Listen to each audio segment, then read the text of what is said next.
فرمایا وَإِذَا سَأَلَكَ عِبَادِي أَنِّي فَإِنِّي قَرِيب، محبوب جب میرے بندے آپ کی بارگاہ میں آ کے میرے بارے میں پوچھیں نا تو ان سے کہہ دینا میں ان کے قریب ہی ہوں،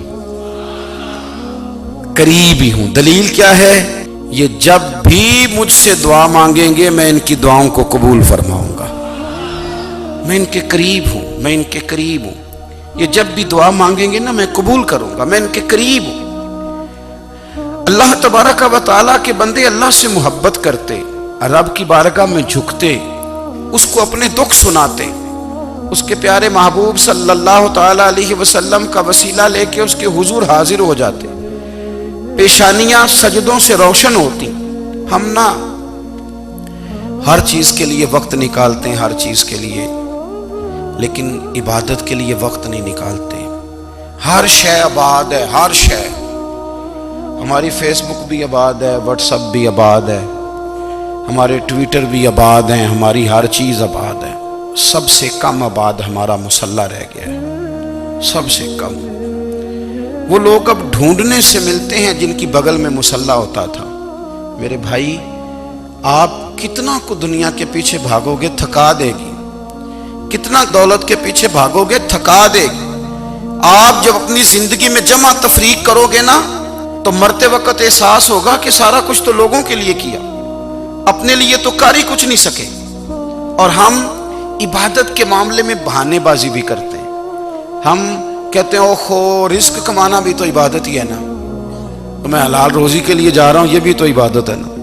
میری طرح کے لوگ کہہ دیتے ہیں کہ میں سویرے اٹھ کے مدرسے میں کچھ اسباق دیکھتا ہوں تو یہ بھی تو عبادت ہے، میں بیان کرنے کے لیے مطالعہ کرتا ہوں تو یہ بھی تو عبادت ہے نا، اتنے لمبے سفر کر کے ملک میں دنیا میں گھومتا ہوں تو یہ بھی تو میں عبادت ہی کر رہا ہوں۔ اب اسپیشل نفلوں کے لیے وقت کس طرح نکلے، اسپیشل کر کے تسبیح میں کیسے چلاؤں، میں سارا کچھ ہم بہانے بنا لیتے ہیں نا۔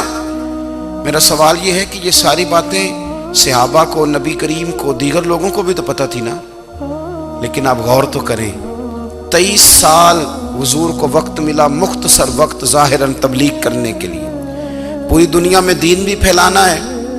گھر میں 11 ازواج ہیں، 4 بیٹیاں ہیں، ان کی اولادیں، سارے کام کاج بھی دیکھنے، لیکن سیدہ طیبہ طاہرہ حضرت عائشہ صدیقہ رضی اللہ تعالیٰ عنہ فرماتی ہیں سارا دن تبلیغ کرتے، ہر غلام کے دکھ سنتے، گھر میں آتے تو اپنے گھر والوں کا خیال کرتے، کام میں ہمارا ہاتھ بٹاتے۔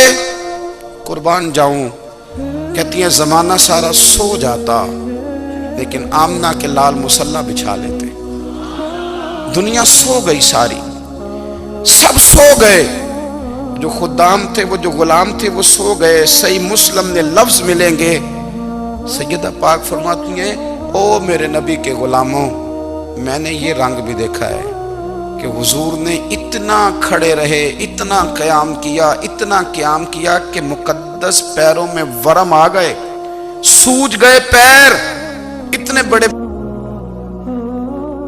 دل پہ ہاتھ رکھ کے نہیں بتا سکتا کہ میرے کبھی نماز میں پیر سوج گئے، کوئی نہیں بتا سکتا۔ بچوں کی روٹی کماتے تھک گئے بات الگ ہے، ہم سیر کرنے گئے تو تھک گئے بات الگ ہے، لیکن عبادت میں یہ بھی تو مسلم شریف ہے نا، یہ بھی تو دین ہے نا، یہ بھی تو حضور کی سنت ہے، یہ بھی تو وہ چیز ہے جو کریم کی آنکھوں کی ٹھنڈک ہے۔ سیدہ فرماتی ہیں پیروں میں ورم آ گئے، اور ساری رات ہی حضور نے نماز پڑھی اور ایک ہی آیت بار بار دہرائی۔ مسجد نبوی میں بلال حبشی نے فجر کی اذان دے دی اور حضور ابھی مصلی پہ تھے، کریم فارغ ہوئے، میں نے عرض کی یا رسول اللہ صلی اللہ علیہ وسلم، آپ کے تو صدقے اللہ اگلے پچھلوں کے گناہ معاف کرے گا، تو آپ اتنی آہوزاری کیوں فرماتے ہیں؟ آپ تو شفیع ہیں، آپ تو انبیاء کے امام ہیں۔ تو حضور نے فرمایا عائشہ تم نے گنوایا ہے نا میرے اللہ کی مجھ پر کتنی رحمت ہے، افلا اکون عبدا شکورا، فرمایا اگر اس نے اتنی نعمتیں دی ہیں تو کیا میں اس کا شکر گزار بندہ نہ بنوں، میں شکر گزار بندہ نہ بنوں اس کا؟ پھر اگر اتنی نعمتیں اس نے دی ہیں، مجھے اتنا نوازا ہے، تو پھر میں اس کے سامنے سجدے نہ کروں؟ او میرے بھائی، بڑے قابل فخر لوگ ہیں ہم کہ ہم نبی پاک کے غلام ہیں، ہم قابل فخر ہیں کہ نبی کریم کے غلام ہیں، کیا کبھی اس غلامی کے شکرانے میں بھی 2 نفل پڑھے کہ یا اللہ تیرا شکر ہے تو نے ہمیں حضور کا غلام بنایا ہے؟ یاد رکھیں کہ اپنی روحانی زندگی کو آباد کریں، استغفار پڑھیں، تسبیحات کریں۔ حضرت عبداللہ ابن عمر رضی اللہ تعالیٰ عنہ حضرت عمر کے صاحبزادے، مکہ مکرمہ میں ان کی قبر ہے۔ میں نے جب انہیں پڑھا تو مجھے ان سے بڑا پیار ہو گیا، لیکن آپ کو پتہ ہے وہاں جا کے کسی شخص کا مزار تلاش کرنا یا پوچھنا ایک مشکل کام ہوتا ہے۔ تو ایک دفعہ میں مکہ شریف میں حاضر تھا تو ایک گاڑی والا ڈرائیور مجھے کہنے لگا کہ مولانا میں آپ کو جانتا ہوں، مجھے آپ سے محبت ہے، ایک بات بتاؤں آپ کو؟ میں نے کہا بتاؤ۔ کہنے لگے حضرت عبداللہ ابن عمر کی قبر دیکھنی ہے۔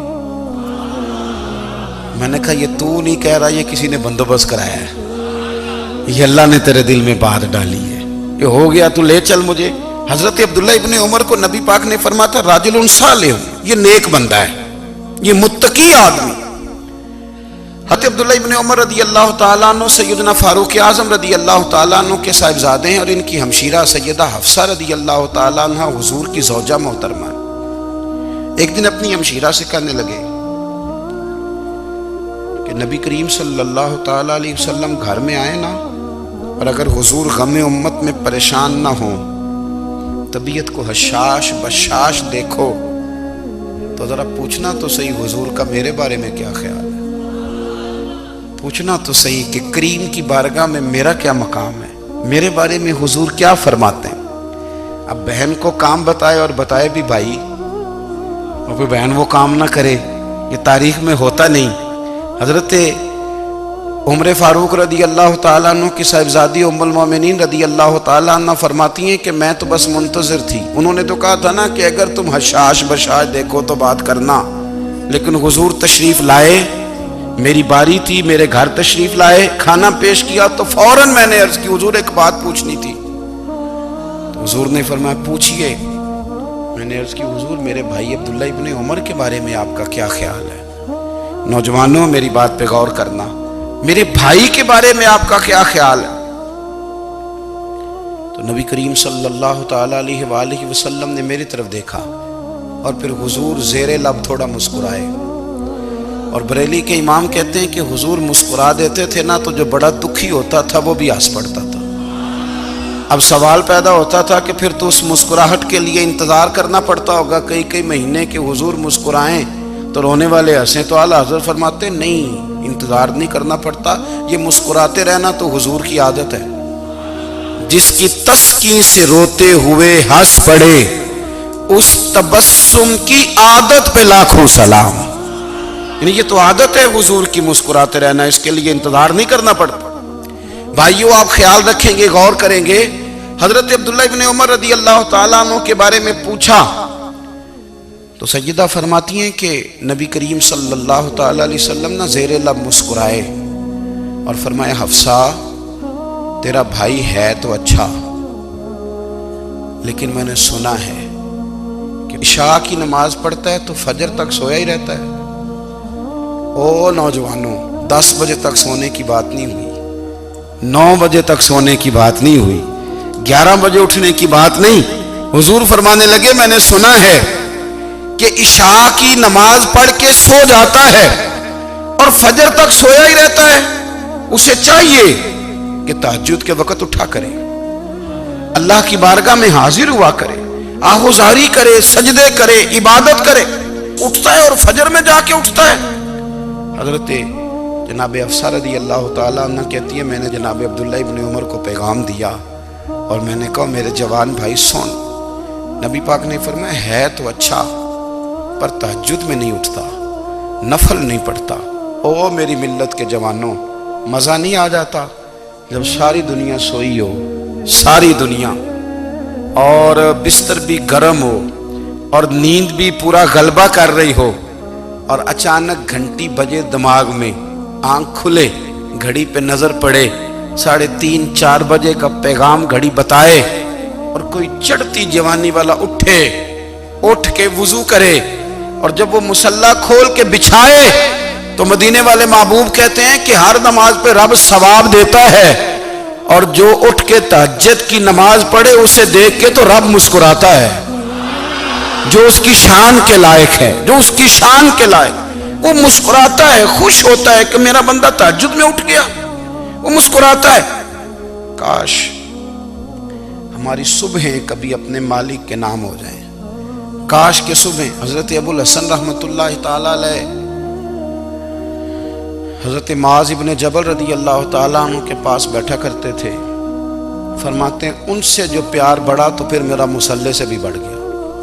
تابعی ہیں، فرماتے ہیں صحابی رسول سے محبت ہوئی تو ذکر سے بھی ہو گئی، پھر درود شریف سے بھی ہو گئی، محبت ان سے بڑھی تو پھر اللہ نے مسجد کا پیار بھی بڑھا دیا۔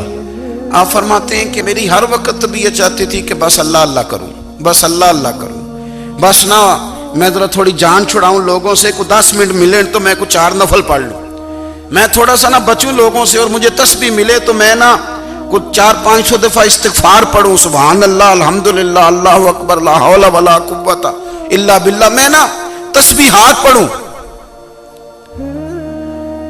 فرماتے ہیں کہ بچے تھے گھر میں 6-7، غربت تھی، کام ملتا کوئی نہیں تھا، اور میں کام چور نہیں تھا، کام ڈھونڈتا تھا، پر اللہ کی قدرت کے کام نہیں ملتا تھا۔ فرماتے ہیں کہ میں نے ایک دن اپنی اہلیہ سے کہا کہ آج میں پھر جاتا ہوں کام ڈھونڈنے، تو میری بیوی بڑی فرما بردار تھی، پر اس دن نہ غربت کے ہاتھوں تنگ آ کے کہنے لگی آج نانا کوئی تو چیز لے کے آیا، تو مجھ سے بچوں کی بھوک نہیں دیکھی جاتی، یہ سب روگاں دا روگ محمد جس دا نام غریبی، کنڈ بلا کے لنگ جاندے نہیں دوست یار قریبی، آج نہ کچھ لے کے آیا تو میں بچے لے کے میکے چلی جاؤں گی۔